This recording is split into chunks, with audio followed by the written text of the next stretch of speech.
নমস্কার, আমি কুন্তল। আপনারা আছেন গল্প জগতে। আজ শুনবেন অনিমেষ অভিষেক সিরিজের গল্প সোনাবাড়ির গুপ্তধন। গল্পটি যদি ভালো লেগে থাকে তাহলে অবশ্যই গল্পটিকে লাইক করে দেবেন, চ্যানেলটি সাবস্ক্রাইব করবেন, গল্পটি শেয়ার করে দেবেন এবং কমেন্ট করে জানাবেন কেমন লাগলো। শুনতে থাকুন, পাশে থাকুন। গল্প জগৎ।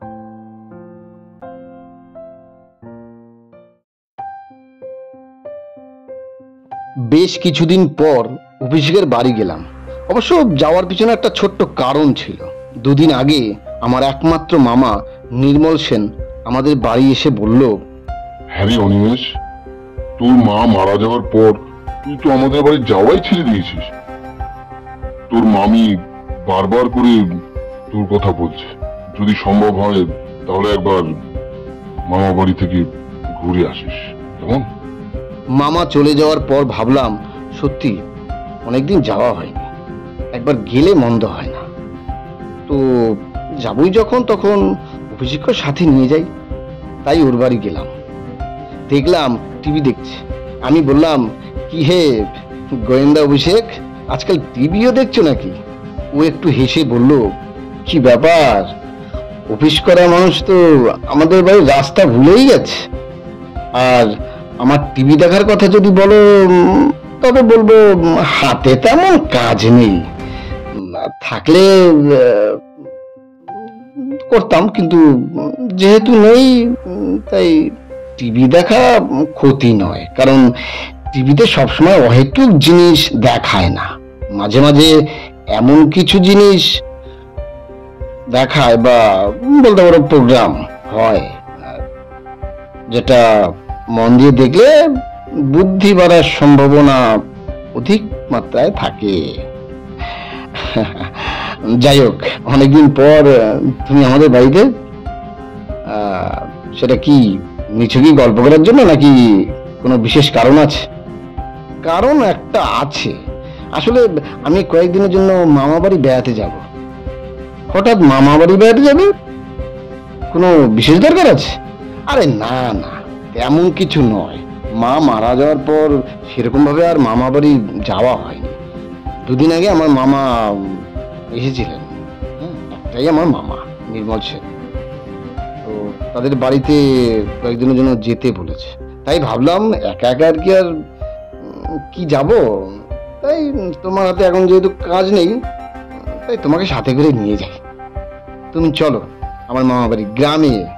হ্যাঁ, আমার গ্রামের মামা বাড়ি পুরুলিয়া। আশা করি গ্রামের পরিবেশ ভালো লাগবে। বেশ, চলো। বহুদিন পর না হয় গ্রামের সৌন্দর্য দেখে আসবো। অভিষেকের সম্মতি পেয়ে আমরা পরদিন হাওড়া থেকে গাড়ি ধরলাম।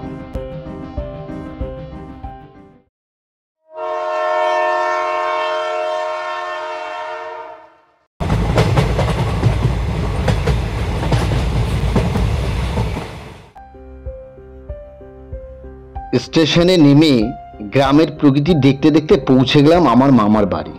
বাড়িটা দেখেই অভিষেক বলল, এ তো মস্ত জমিদার বাড়ি। তোমার মামা যে জমিদার, কই সেটা তো কোনোদিন আমায় বললে না। আমি একটু হেসে বললাম, আসলে কি বলতো, আমিও শুনেছি কোনো এক সময় আমার মামারা নাকি জমিদার ছিল। তবে এখন শুধু সেই জমিদারের সাক্ষী হিসেবে এই বাড়িটাই দাঁড়িয়ে আছে, বাকি সবই বিলুপ্ত হয়ে গেছে। চলো চলো ভিতর যাই।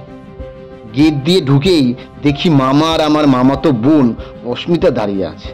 মামার কাছে গিয়ে প্রণাম করে বললাম, নমস্কার মামা, কেমন আছেন? আমাদের বাড়ি থেকে তো একদিনের মধ্যেই চলে এলেন। মামা হেসে বলল, সবই তো জানিস বাবা, আমি ছাড়া এই বাড়িতে তোর বোন আর মামিমা থাকে, আর তো কেউ নেই। আর যদি বলিস কাজের লোক তো আছে, তাহলে বলবো ওই বুড়ো মানুষটা আর কি করবে বল, একটু কাজ করেই হাঁপিয়ে যায়। আর দিনকাল যা হয়েছে সবই তো বুঝিস, তাই ইচ্ছে থাকলেও কোথাও গিয়ে থাকতে পারি না। তা ইনি কে? আমি একটু লজ্জিত স্বরেই বললাম, এই দেখো, আমি তো বলতেই ভুলে গেছি, এই হলো আমার বন্ধু অভিষেক চ্যাটার্জি। আর ও কিন্তু গোয়েন্দা, এটা একটা বিশেষ পরিচয় ওর। একজন বড় গোয়েন্দা মামা। অভিষেক এবার সহস্যে বলল, অনিমেষ, কি হচ্ছে?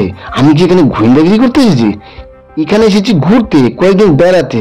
তাই প্লিজ অ্যাটলিস্ট এখানে আমাকে গোয়েন্দাগিরি থেকে রিলিফ দাও প্লিজ। অমনি অস্মিতা বলল, ওর কথা ছাড়ুন, একবার সুযোগ পেলে বক বক করতেই থাকে। আপনারা বাড়ির ভিতরে চলুন। আমরা ঘরে ঢুকলাম, হাত মুখ ধুয়ে খাবার টেবিলে বসলাম। আমার মামাতো বোন অস্মিতাই খাবার পরিবেশন করলো। খাওয়া শেষ করে সবেমাত্র সোফায় বসেছি, এমন সময় মামিমা পুজোর থালা হাতে নিয়ে আমাদের সামনে এসে বলল, হ্যাঁ রে অনিমেষ, তুই কখন এলি বাবা? প্রণাম মামিমা, আমি তো অনেকক্ষণ হয়েছে এসেছি, খাওয়া দাওয়া হয়ে গেছে। দেখো কাণ্ড, আমি পুজো করছিলাম আর তার মধ্যে তোরা এসে খাওয়া দাওয়া সেরে ফেলেছিস। তা ভালো করেছিস, এই নে পুজোর প্রসাদ। হ্যাঁ রে, উনি কে? আমার বন্ধু অভিষেক। বেশ, দুজনে এসেছিস, ভালো করেছিস। নে তোরা এখন বিশ্রাম কর, আমি ঠাকুর ঘরে যাই। মামি চলে যাওয়ার পরই অভিষেক মামাকে বলল, একটা কথা জিজ্ঞেস করব। যদিও প্রথমেই বলেছি আমি এখানে গোয়েন্দার কাজ করতে আসিনি, তবুও কি বলুন তো, মন যেদিকেই স্থির রাখি না কেন, স্বভাব তো আর বদলানো যায় না। তাই একটা জিনিস আমার চোখে পড়লো, সেই জন্যই আপনাকে জিজ্ঞেস করছি। কি হয়েছে বলো? তেমন কিছু নয়, মানে আপনাদের এখানে আসার আগে উনিশ বলল আপনার নাম নির্মল সেন, অর্থাৎ আপনারা সেন বংশ, কিন্তু আপনাদের বাড়িতে ঢোকার সময় দেখলাম গেটের ফলকে লেখা সোনাবাড়ি। তো আমি এটাই জানতে চাইছি, এটা কি কারো নাম নাকি অন্য কোনো বিষয় রয়েছে? কারণ দেখুন, আমাদের পদবি অনুযায়ী সেন মহল হতে পারে, মানে আপনাদের যা পদবি হতে পারে, কিন্তু সেন ভবনও হতে পারে, কিন্তু সোনাবাড়ি এটা একটু বেমানান মনে হচ্ছে আমার। দেখুন না, আমার একটু অদ্ভুত মনে হলো, তাই জিজ্ঞেস করলাম। যদি ব্যক্তিগত ব্যাপার থাকে তাহলে বলার প্রয়োজন নেই। মামা বললেন, না না, কোনো ব্যক্তিগত বিষয় নয়, এই নামের পেছনে ছোট্ট একটা গল্প আছে। তোমরা একটু অপেক্ষা করো, আমি এক্ষুনি আসছি। বলেই ভিতরের ঘরে চলে গেলেন। অমনি অস্মিতা বলল, এবার মনে হচ্ছে দাদা কিছু ভুল বলেনি। আপনি সত্যিই একজন গোয়েন্দা। তা না হলে এই বাড়িতেই আমি জন্মেছি, এখানেই বড় হয়েছি, সোনাবাড়ি নামটাও সেই জন্ম থেকেই দেখছি, অথচ কখনো আমাদের পদবীর সাথে বেমানান মনে হয়নি। আর এই নামের সাথে যে এত ঘটনা জড়িয়ে আছে সেটাও মনে হয়নি। তা থাকবে, আপনার দৌলতে আজ আমাদের পরিবারের অজানা গল্প শোনা যাবে। আমি কি এমনি এমনি বলেছি বোন? অভিষেক যেখানেই যায় সেখানে কিছু না কিছু ঠিক বার করে।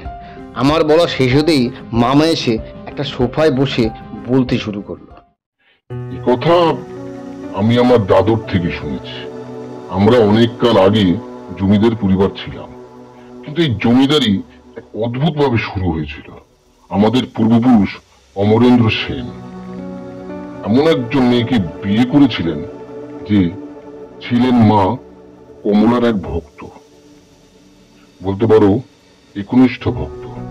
সেই মেয়ে নাকি জন্মের কয়েক বছর পর, যখন তার 5 বছর বয়স, তখন থেকেই নাকি মা কমলাকে পুজো করতে শুরু করে, এবং মা কমলার পুজো নাকি তার জীবনে একমাত্র ব্রত হয়ে ওঠে। প্রথমে এইরকম একজন পুজো অর্চনা নিয়ে জীবন কাটানো মেয়েকে বিয়ে করতে চায়নি অমরেন্দ্র, কিন্তু মায়ের অনুরোধে অনিচ্ছা থাকা সত্ত্বেও এরকম বাধ্য হয়ে সেই মেয়েটিকেই বিয়ে করে। মেয়েটির নাম ছিল সোনামণি রায়। বিয়ের পর পদবি বদলে যায়, হয়ে যায় সেন। সেই সময় অমরেন্দ্র খুবই গরিব ছিলেন, কোন রকমে দিন মজুরি করে নিজের সংসারটা চালাতেন। সোনামণি মা কমলার নিত্য পূজা চালিয়ে যেতে লাগলেন। একদিন রাতে স্বপ্নাদেশ পেলেন বকুল গাছের গোড়ায় কিছু সম্পদ রয়েছে। সোনামণি তার স্বামী অমরেন্দ্রকে বকুল গাছের গোড়ায় নিয়ে মাটি খুঁড়ে সত্যি দেবীর কথা অনুযায়ী একটা বড় কলসি পেলেন, এবং সেই কলসির মুখ খুলে দেখলো মুখ পর্যন্ত ভর্তি কলসে মোহর। সেই মোহরের মাত্র কয়েকটা বিক্রি করে কয়েকশো বিঘা জমি কিনলেন অমরেন্দ্র এবং সোনামণি। সোনামণি অনুরোধে মস্ত এক পুকুর তৈরি করলেন এবং পুকুরের পাড়ে দেবী কমলার একটা বৃহদাকার মন্দির স্থাপন করলেন এবং সম্পূর্ণ সোনা দিয়ে মা কমলার একটা মূর্তি নির্মাণ করলেন। মূর্তির পাশেই স্বপ্নাদেশে বকুল গাছের গোড়া থেকে পাওয়া মোহরবতী কলসটাকে রেখে দিলেন। মা কমলার আশীর্বাদে এক সাধারণ কোন রকমের সংসার চালানো অমরেন্দ্র হয়ে গেলেন এই গ্রামের এক মস্ত জমিদার। মা কমলার প্রতি অমরেন্দ্র সেনের অগাধ ভক্তির উদ্বেগ হল। তিনি ধর্মানুরাগী হয়ে পড়লেন।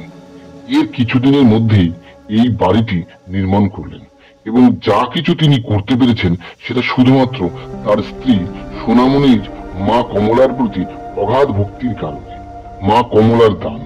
এবং যেহেতু তার স্ত্রীর পুজোতেই এটা সম্ভব হয়েছে, তাই এই বাড়িটার নাম রাখলেন সোনাবাড়ি। অমরেন্দ্র সেনের একটি ছেলে সন্তান হলো, নাম রাখলেন বীরেন্দ্র সেন। এই বীরেন্দ্র সেনও হয়ে উঠলেন মায়ের মতো মা কমলার এক বড় ভক্ত। মায়ের সাথে প্রতিদিন মন্দিরে যেতেন এবং পুজো পাঠে মাকে সাহায্য করতেন। এইভাবে সব ঠিকঠাকই চলল। বীরেন্দ্রনাথ বিয়ের উপযুক্ত হলে তাকে বিয়ে দেওয়া হলো। তারও একটি পুত্র সন্তান হলো, নাম রাখলেন সুখেন্দ্র সেন। নামের সাথে তার চরিত্রেরও অদ্ভুতভাবে মিল ছিল।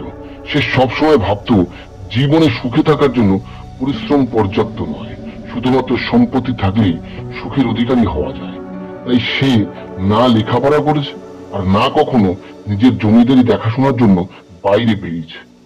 শুধু বন্ধু বান্ধবের সাথে আড্ডা মারত, ঘুরে বেড়াত, বিলাল্লাপনে করে বেড়াত, যা বলো। এভাবেই চলতে লাগলো। সোনামণি এবং তার স্বামী অমরেন্দ্র তাদের নাতিকে নিয়ে চিন্তিত ছিল, কারণ তাদের পরবর্তী সময় জমিদারি কিভাবে চলবে। এইরকম সময় হঠাৎ বীরেন্দ্রনাথ সাপের কামড়ে মারা যান। অমরেন্দ্রনাথ বৃদ্ধ হয়ে পড়লেন।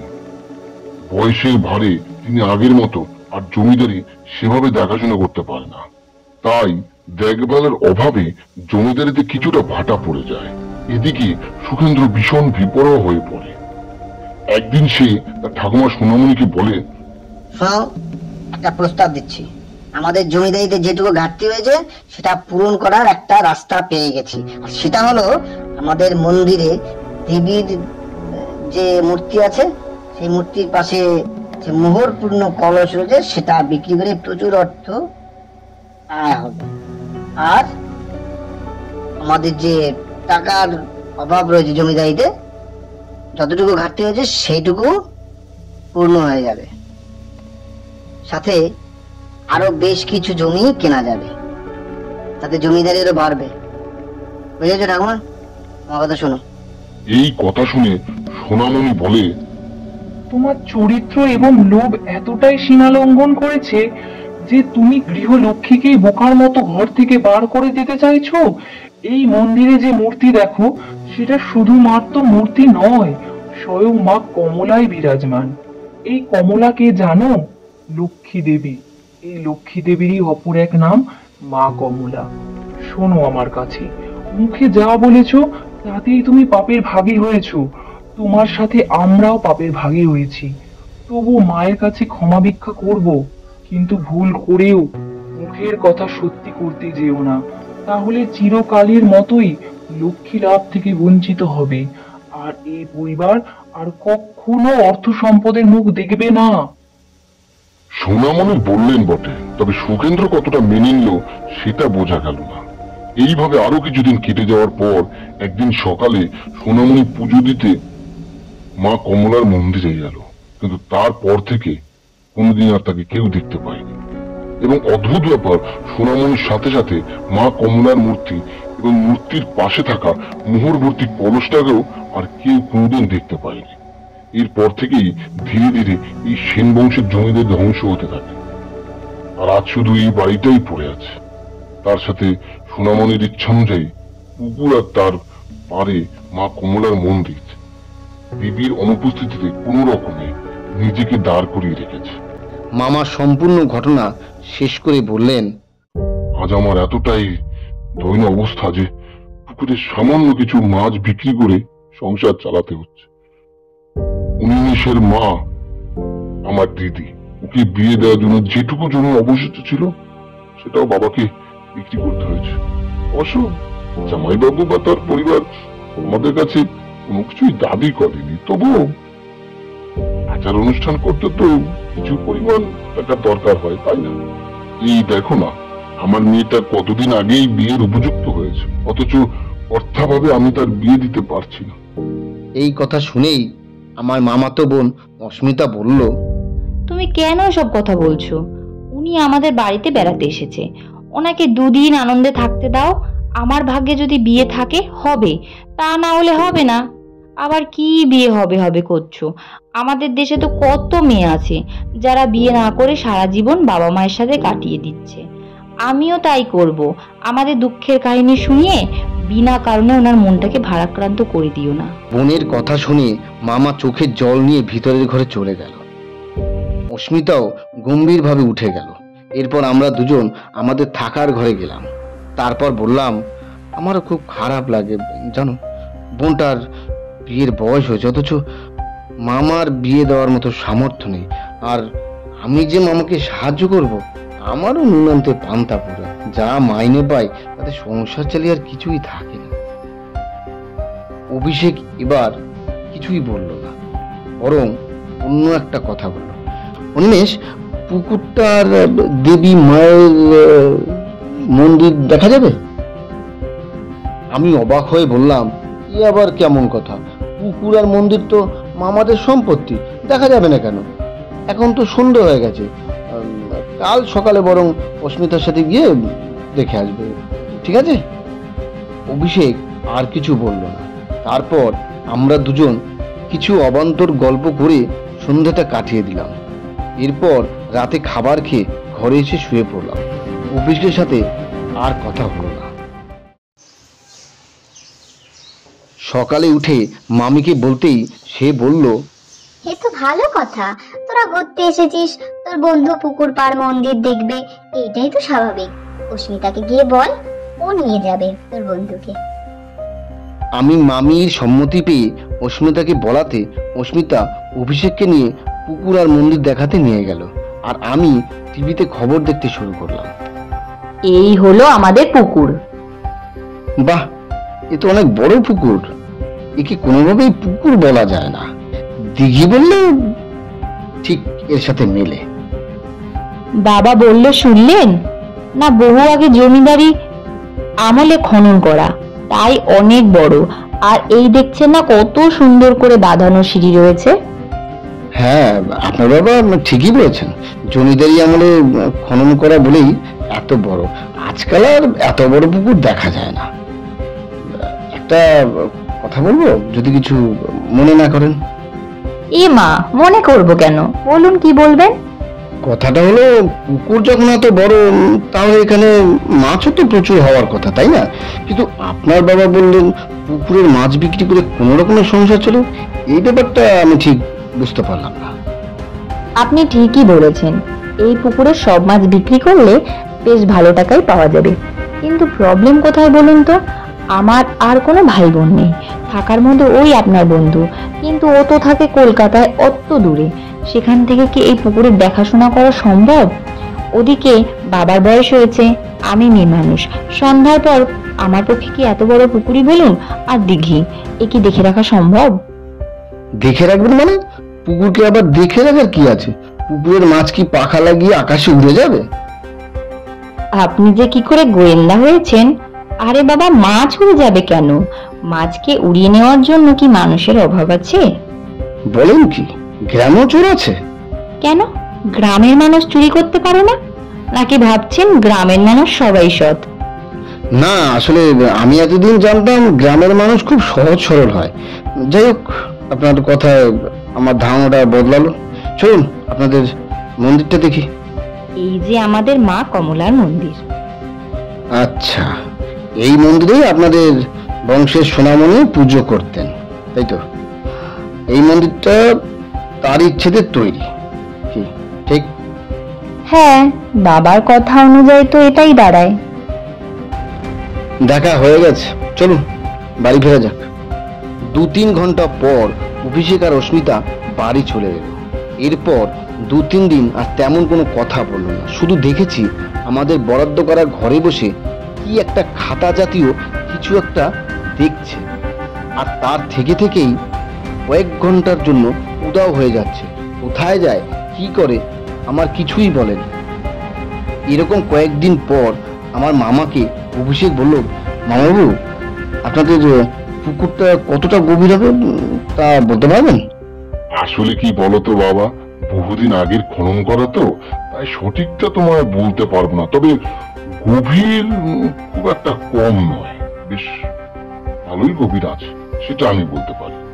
কিন্তু পুকুরের গভীরতা দিয়ে তুমি কি করবে? কাজ একটা আছে। আপনি প্রথমে পুকুরের জল কিছুটা কমানোর জন্য সেচের ব্যবস্থা করুন, তারপর বলছি।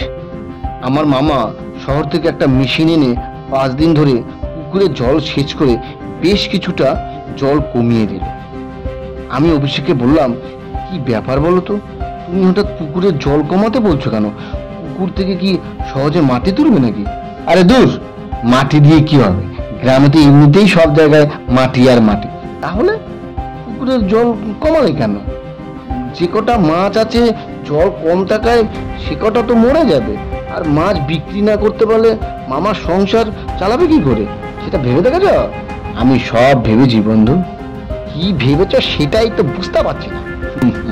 ক্রমশ প্রকাশ্য বলেই চলে গেল। আমি কিছুই বুঝতে পারলাম না। সেচ হয়ে যাওয়ার পর অভিষেক মামাকে বলল, আপনি এমন কয়েকজন লোক জোগাড় করুন যারা খালি হাতে মাছ ধরতে পারে, এবং অবশ্যই জলে ডুব দিয়ে। মামা শুনে বলল, খালি হাতে বা জলে ডুব দিয়ে মাছ ধরার কি প্রয়োজন? মাছ ধরার জন্য তো জাল রয়েছে, সেটা দিয়ে তো মাছ ধরা যায়। আর তাছাড়া এখনই মাছ ধরার কথা বলছো কেন? মাছ তো ছোট। আমি শহরে মানুষ হলেও জাল দিয়ে বা বড়শি দিয়ে মাছ ধরতে হয় সেটা জানি, আর ছোট মাছের যে দাম পাওয়া যায় না সেটাও জানি, কিন্তু আমি মাছ ধরার জন্য বলছি না। আমার অনুমান যদি ঠিক হয় তবে আশা করি আমার কথা মেনে নিলে আপনাদের অনেক উপকার হবে। আর আপনাদের বাড়িতে বেড়াতে এসেছি, যদি আপনাদের একটু উপকার করতে পারি তাহলে আমার ভালো লাগবে। মামা আর কোনো কথা বললেন না। 2 দিন পর গ্রামের কয়েকজন দক্ষ জেলেকে নিয়ে এলেন। অভিষেক তাদেরকে সঙ্গে নিয়ে পুকুরে গেল। আমিও মামা, মামি আর বোন অস্মিতাকে নিয়ে পুকুর পাড়ে গেলাম অভিষেক কি করে দেখার জন্য। গিয়ে দেখি অভিষেক জেলেদের বলছে, আপনারা আমার কথা মন দিয়ে ভালো করে শুনুন। আপনারা প্রত্যেকে পুকুরের মাঝখানে ডুব দিয়ে মাছ ধরার মতো, অর্থাৎ আপনারা ডুব দিয়ে যেভাবে মাছ ধরেন ঠিক সেই রকম ভাবেই মাটিতে হাত বোলাবেন, এবং যে কোনো কিছু শক্ত কিছু হাতে পড়লেই সেটা তুলে আনবেন। কারণ জেলেরা অভিষেকের কথা মতো পুকুরে ঝাঁপ দিয়ে জলের মধ্যে ডুব দিয়ে কি যে খুঁজছে তা অভিষেকই জানে।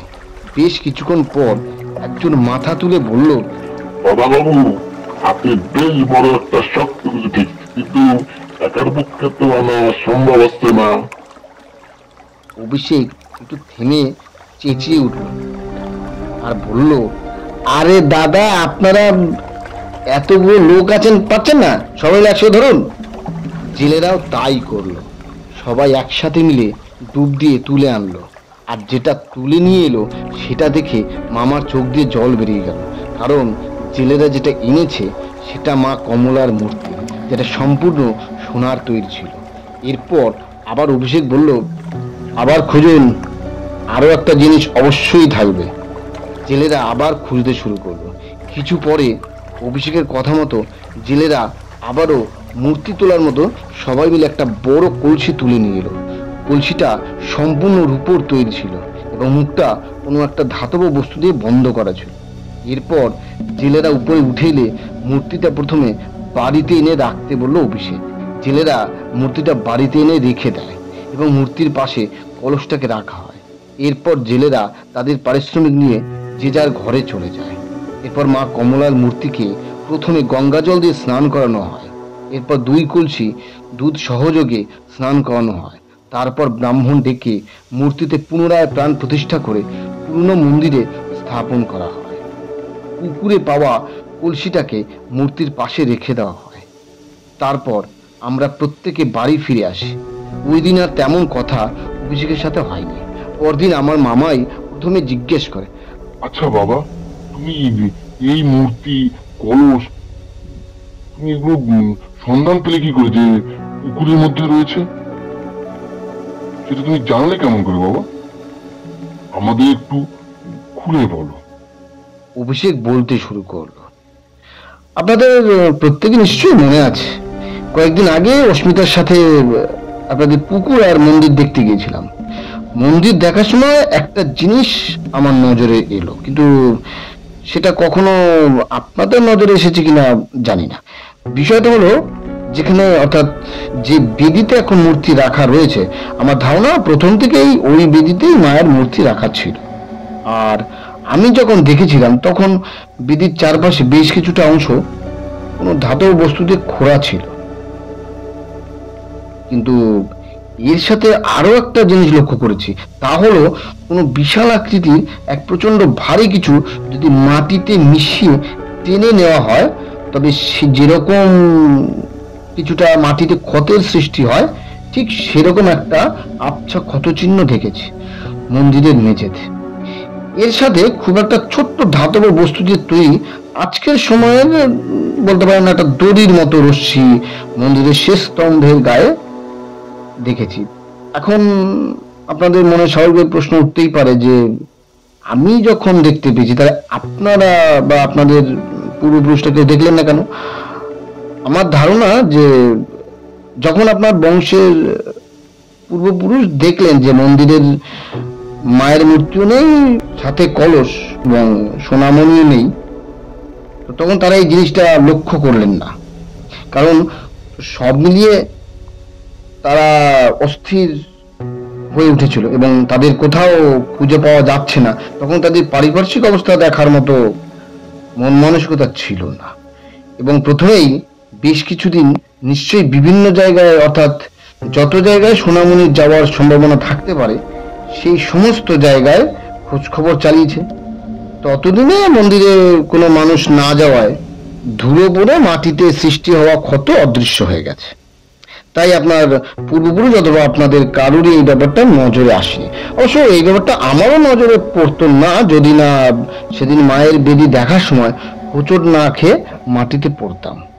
আমি হোঁচট খেয়ে একরকম মাটিতে পড়ে যাই। সেখান থেকে ওঠার সময় কিছুটা জায়গায় মাটি কম রয়েছে মনে হলো, তাই ভালো করে নজর দিতেই ব্যাপারটা আমার চোখে পড়লো। এরপর ধুলো সরিয়ে ভালো করে দেখতে থাকি এবং যতদূর ঢালটা দেখেছি, শেষ সীমানায় পৌঁছে দেখি মন্দিরের সিঁড়ি পর্যন্ত সেই একই রকম ঢাল রয়েছে এবং একটা স্তম্ভে রশ্মিটা বাঁধা রয়েছে, তবে খুবই ছোট। দেখে বোঝা যাচ্ছে রশ্মিটা বড় ছিল, কিন্তু কেউ ইচ্ছে করে বা বলতে পারেন ঘটনাচক্রে রশিটা ছিঁড়ে গেছে। এরপর ঘরে বসে ভাবতে থাকি, মায়ের মূর্তি অবশ্যই কেউ না কেউ চুরি করেছে, তা না হলে মূর্তি তো এমনি এমনি উদয় হয়ে যেতে পারে না। কিন্তু কে চুরি করতে পারে? সোনামণি নিজের প্রতিষ্ঠিত মূর্তি কখনোই অন্যত্র সরাবেন না, আর যদিও বা সরায় তাহলে সে তো আবার ফিরে আসতো। কিন্তু আপনাদের কথা অনুযায়ী মূর্তির আর কলসের সাথে সোনামণিকেও আর কোথাও দেখা যায়নি, তবে কি হতে পারে? তো কে নিতে পারে? এই একই প্রশ্ন মনের মধ্যে বারবার আমার ঘোরাফেরা করছিল। তাই চিন্তা দূর করতে মাঝে মাঝে বাড়ি থেকে বেরিয়ে গ্রামের পথে হাঁটতাম। এমন সময় গ্রামের এক বৃদ্ধর সাথে দেখা হলো। তিনি আমায় বললেন, তোমাকে তো আগে কখনো দেখিনি, এই গ্রামে কি নতুন এসেছো? আমি ওনাকে এখানে আসার কারণ বললাম। উনি তখন বললেন, এ তো ভালো কথা, এই গ্রামে বেড়াতে এসেছো, কিন্তু তোমার দেখে চিন্তিত মনে হচ্ছে কেন? আমাদের গ্রাম ভালো লাগছে না? আমি ওনাকে আমার চিন্তিত হওয়ার সাময়িক একটা কারণ বললাম, যে নির্মল বাবুদের বংশের কথা শুনে খুবই খারাপ লাগছে। একটা জমিদার পরিবার, অথচ আজ তাদের এতটাই দৈন্যদশা যে অর্থের অভাবে মেয়েটার বিয়ে পর্যন্ত দিতে পারছে না। বৃদ্ধ আমার কথা শুনে বললেন, তুমি যখন এতটাই ভাবছো তবে শোনো, আমি আমার দাদুর কাছ থেকে শুনেছি, অবশ্য বংশ পরম্পরা এই কথা আমার পরিবার শুনে আসছে। কথাটা হলো, ওই বংশ আজ যে দরিদ্রতার চরম সময় পৌঁছেছে সেটার পিছনে একজনই ব্যক্তি রয়েছে, সে হলো সুখেন্দ্র সেন। সে মানুষ ছিল না, মানুষের চেয়ে একটা জানোয়ার। এতটাই নিকৃষ্ট মনের মানুষ ছিল যে অর্থের জন্য সমস্ত কিছু করতে রাজি ছিল, অথচ তার নিজের জমিদারি দেখার মতো সময় ছিল না। সে শুধু তার চরিত্রের কিছু বন্ধু বানিয়ে মদ্যপান করত আর ভাবত যে কোনো প্রকারে কায়িক পরিশ্রম ছাড়াই কিভাবে অর্থ জোগাড় করা যায়। একদিন সকালে জমিদার বাড়ির প্রতিষ্ঠাত্রী সোনামণি মন্দিরে পুজো দিতে গিয়ে দেখে সেখানে সুখেন্দ্র পৌঁছে মন্দিরে কিছু একটা করার চেষ্টা করছে। তখন ঠাম্মিকে দেখে বলে, তুমি আমাকে মোহর ভর্তি ওই কলসটা দিয়ে দাও, আমি আর তোমার কাছে কিচ্ছু চাই না। সেই মুহূর্তে সোনামণি রেগে গিয়ে বলে, তুমি আবার এই ধরনের অশুভ কথা বলছো? তোমাকে সেই দিন না বলেছি এই কলস মা কমলার আশীর্বাদ, ভুল করে ওই কলসে হাত দেবে না। এই নেওয়া তো দূরের কথা, তুমি যদি এই কলস থেকে একটা মোহরও সরাও না, তবে তোমাকে আমি জমিদারি থেকে বার করে দেব। সেই দিনের মতো সুখেন্দ্র ওখান থেকে চলে যায়। কয়েকদিন পর কয়েকজন বন্ধু নিয়ে আবার সুখেন্দ্র মন্দিরে গেল। সোনামণি আবারও বাধা দিয়ে সবাইকে মন্দির থেকে তাড়িয়ে দেয়। তার কয়েকদিন পর জানা যায় মন্দিরে দেবী মূর্তি, কলস এবং জমিদার গিন্নি সোনামণিকে কোথাও পাওয়া যাচ্ছে না। গ্রামের মানুষের ধারণা হয় সুখেন্দ্র সোনামণিকে খুন করে মূর্তি আর কলস চুরি করেছে। তাই দেবীর অভিশাপে জমিদার পরিবার ধীরে ধীরে তাদের জমিদারি হারায় এবং দারিদ্রতা চরম সীমায় নেমে আসে। আমি বৃদ্ধের সব কথা শুনে ভাবলাম এটা হতে পারে। এই ভেবে নিশ্চিন্ত মনে বাড়ি চলে আসি।